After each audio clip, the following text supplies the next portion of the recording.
اعتبارا من 5 مارس عام 2025 يشهد ملعب الأمير مولاي عبد الله بالرباط تقدما ملحوظا في أعمال التجديد والتطوير.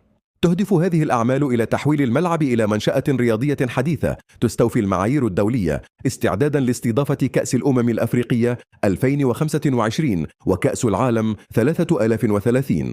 أبرز المستجدات التسقيف. بدأت عملية تسقيف الملعب باستخدام هياكل فولاذية متطورة. تم تركيب 32 عمودا فولاذيا من أصل 56 مخططا، مما يعكس تقدما كبيرا في هذه المرحلة. الطاقة الاستيعابية. سيتمتع الملعب بسعة تصل إلى 70,000 مقعد، مما يجعله قادرا على استضافة أكبر الفعاليات الرياضية. موعد الافتتاح. أعلن فوزي لقجع رئيس الجامعة الملكية المغربية لكرة القدم أن الملعب سيكون جاهزا لاستقبال المباريات الرسمية خلال فترة التوقف الدولي في مارس 2025.